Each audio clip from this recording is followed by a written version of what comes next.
je suis toujours un peu provocateur, mais si vous allez à quelques kilomètres de La Rochelle, à Rochefort, vous verrez un navire qui s'appelle l'Hermione, et qui, sur le plan de la transition énergétique, était très en avance sur nous, puisqu'à l'époque, évidemment, on n'utilisait pas d'énergie fossile à bord des navires. Les énergies fossiles sont apparues globalement dans les années 1850, et la navigation remonte bien avant cette période-là. Et donc vous verrez qu'un navire, à l'époque, ça va être autonome en énergie, que ce soit pour la gestion de son déplacement, la gestion de la vie à bord. Un navire, c'est à la fois un habitat et un moyen de transport. Et bien qu'on savait faire tout ça sans faire appel à des énergies fossiles. Et puis, quand on vient vers la situation plus récente, on peut voir les navires de course faire le tour du monde en solitaire, ce qu'a fait grand François Gabard dans le Vendée Globe. C'est de faire le tour du monde en partant avec, je pense, moins de 10 litres d'un carburant, qui est obligatoire pour des raisons de sécurité, on pourrait peut-être s'en passer sur le plan de sa vie à bord. Le tout avec des vitesses très élevées. Et donc on a là aussi un bilan énergétique incroyable, puisqu'un navire va quitter les Sables d'Olonne et va venir quelques temps après, avec une quantité d'énergie consommée pour une personne à travers le monde, et le tout à très haute vitesse, extrêmement infime. Et si on regarde aussi l'efficacité énergétique d'un bateau de course comme la Coupe América qui va avoir lieu dans quelques jours, eh bien on va voir des bateaux naviguer à 40 nœuds, avec 10 nœuds de vent, 15 nœuds de vent, et on voit là aussi l'efficacité extrême, l'optimisation de l'énergie éolienne, l'énergie renouvelable évidemment, pour le déplacement sur l'eau. Donc on voit les progrès qui ont été faits par la navigation et par la mer. Alors dans mon cas particulier, je fais des navires de croisière, c'est pas des navires de course. On n'est pas non plus revenu au XVIIIe siècle. Et la problématique qui nous est posée, c'est qu'en fait, comme cela était déjà le cas dans le temps, un navire c'est quoi? C'est une petite planète. C'est-à-dire qu'on doit être autonome, on n'a pas alimenté par un fil, on n'est pas alimenté par un tuyau, on n'a pas de sous d'énergie, donc il faut vivre à bord d'un bateau avec des énergies qu'on va produire soi-même si on ne va pas être obligé d'escaler. Et là, on a un avantage déterminant, parce que le client est très sensible à cette démarche. Parce que ne pas être obligé d'escaler, c'est de faire des économies, aller dans des endroits peu équipés en termes énergétiques pour pouvoir faire du carburant, faire de l'eau et tout cela. Et donc faire un bateau intéressant sur le plan énergétique, c'est à la fois une démarche, je dirais, citoyenne, comme le font beaucoup d'entreprises, mais c'est aussi une démarche commerciale extrêmement positive. Il y a une attente de la clientèle qui aujourd'hui veut naviguer vers des bateaux qui ont une autosuffisance énergétique la plus élevée possible. Alors, on va revenir sur le premier message. Notre situation est très simple, c'est de rendre les bateaux autonomes en plan énergétique, quels que soient les cas de figure.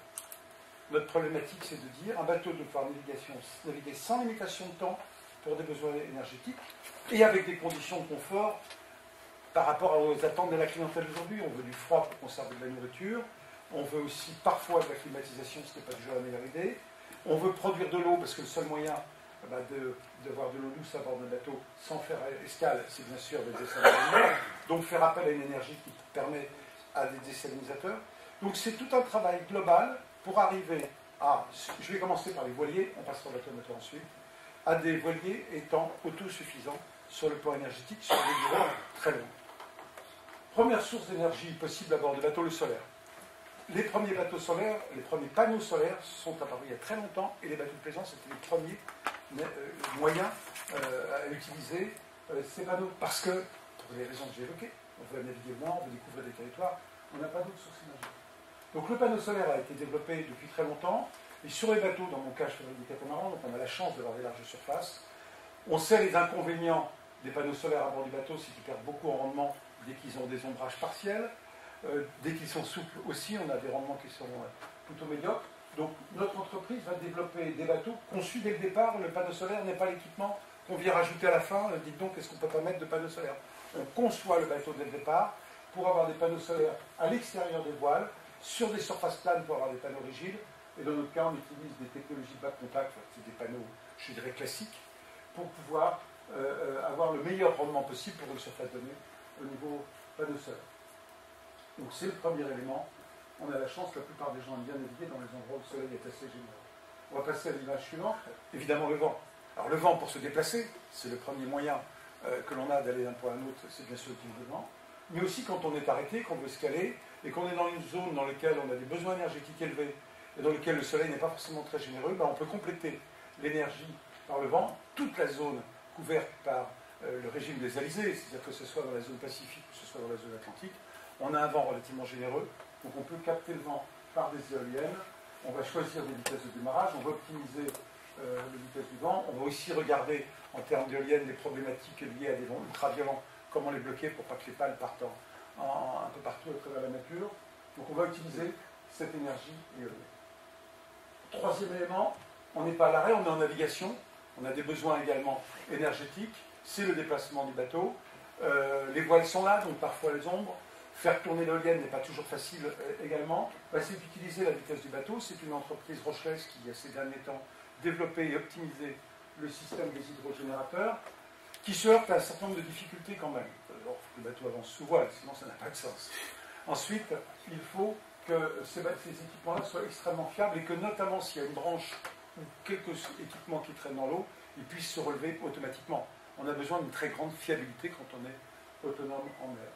Et donc, cet équipement existe, hein, une société de notre région qui l'a développé. Nous avons breveté les systèmes de relevage, c'est-à-dire être capable d'absorber un choc, la remettre en place automatiquement. Le bilan de tout cela, il faut que ce soit lisible pour le consommateur. Quand c'est lisible pour le consommateur, ça a deux effets. Premier effet de sensibilisation. Si chez vous, vous aviez un gros panneau qui passerait du rouge au rouge vif quand vous êtes en surconsommation énergétique, ça a un effet pédagogique considérable. Nous faisons la même chose à bord de nos bateaux. Vous avez les différentes sources énergétiques, les différentes consommations. Passer du vert au rouge, ça veut dire nous ne sommes plus en autosuffisance. Donc il faut parfois réduire une consommation. Si c'est le soir, ça peut être un éclairage, ça peut être des équipements qui sont simultanément en fonctionnement. Donc à la fois un travail de pédagogie, dire aux clients, faites attention quand on bascule au rouge, peut-être qu'il peut y avoir un nuage, ça peut être temporaire, mais faites attention à ne pas être en surconsommation, puisqu'à ce moment-là, vous perdez l'avantage de l'autonomie énergétique. Et puis, c'est aussi un élément de mesure, de dire à ce moment-là, tel équipement donne un bon rendement, on peut sélectionner et lire un petit peu ce qui est le plus efficace. À cette occasion, ça s'appelle pour nous une démarche qu'on appelle eco-cruising, c'est de rendre très visible au client le bilan énergétique de sa petite planète qui est son bateau, qu'il se déplace ou qu'il soit en escale, il a le regard immédiat sur sa situation énergétique.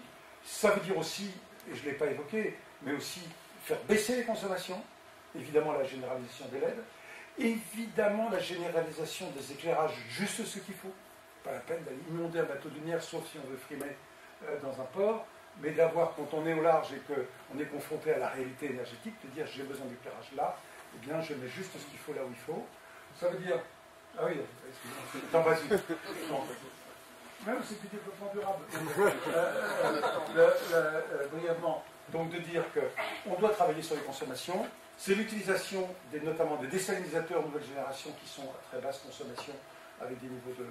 Et puis également du stockage énergétique. On est actuellement sur des batteries au plomb, mais en train doucement de basculer sur du lithium, différentes formes de lithium au niveau de batterie. Un mot sur les bateaux moteurs. C'est pas parce qu'on développe aussi des bateaux moteurs qu'on doit oublier ce type de démarchage. Voilà, excusez-moi, on peut laisser la dernière image.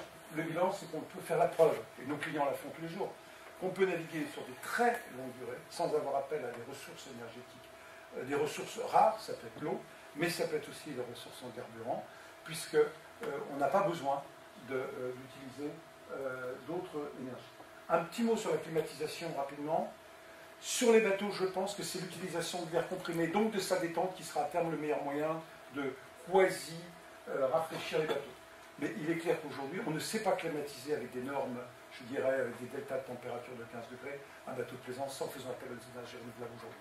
On essaye d'apporter des réponses par de la détente d'air comprimé, qui produit un rafraîchissement et un petit peu de circulation d'air, qui peut être une bonne réponse pour des clients qui le veulent absolument. Tout personnel, je trouve qu'on peut s'en passer. Un mot sur les bateaux moteurs. Donc là, sur les bateaux à moteur, bien sûr, la première démarche, c'est de dire quand ils sont à l'arrêt, rendons-les aussi autonomes sur le plan énergétique. Ils sont au mouillage. On a développé des panneaux solaires sur des bateaux à moteur. Ça a surpris les gens, parce que si vous avez des moteurs, vous avez beaucoup d'énergie. Oui, mais c'est tellement plus agréable quand vous êtes au mouillage ou à l'encre, de ne pas être obligé de faire tourner des groupes électrogènes pour avoir du froid, pour avoir de l'électronique, pour avoir des équipements. Donc, on arrive à cette autonomie en termes énergétiques quand ils sont à l'arrêt. Quand ils sont en marche, évidemment, un bateau à moteur, c'est un bateau à moteur. Donc le travail n'est plus là sur l'objectif d'une autosuffisance, mais sur une optimisation, c'est-à-dire de leur donner des niveaux de consommation très basses. On est en train de faire une expérience, on est sur des catamarans, en travaillant en alternance sur les moteurs, l'un après l'autre, on diminue le nombre d'heures, et on arrive à des autonomies extrêmement grandes. On arrive à diviser par 2 aujourd'hui pour des croisières, à condition qu'elles ne soient pas ultra rapides, mais comprises dans des fourchettes de 10 à 15 nœuds, diviser par 2 les consommations, donc offrir aux clients des perspectives d'autonomie beaucoup plus importantes. Je pense que j'ai largement dépassé mon temps. Non. Merci. Alors c'est bon. Merci beaucoup. En gros, j'ai parlé de notre entreprise. Il faut savoir que ceci est une démarche que nous globalisons, parce que je suis aussi président de la FIM, dans notre profession. Il y a d'autres thématiques qui sont la gestion des déchets, de trier à bord des bateaux les déchets qui sont biodégradables, qui peuvent retourner à la mer à condition de ne pas être à proximité d'une plage ou d'un lieu où il y a des plaisanciers, mais qu'il faut aussi viser à embarquer à bord que des produits déjà déballés, entre guillemets, ou en tout cas le moins emballé possible, que cette problématique de gestion des déchets reste un problématique importante. C'est beaucoup de territoires sur lesquels la gestion des déchets est désastreuse, donc autant ne pas leur apporter de déchets, et que c'est vraiment une démarche assez large qui est aujourd'hui, nous le faisons dans notre entreprise, mais assez largement partagée par l'ensemble de la profession. Merci. Voilà.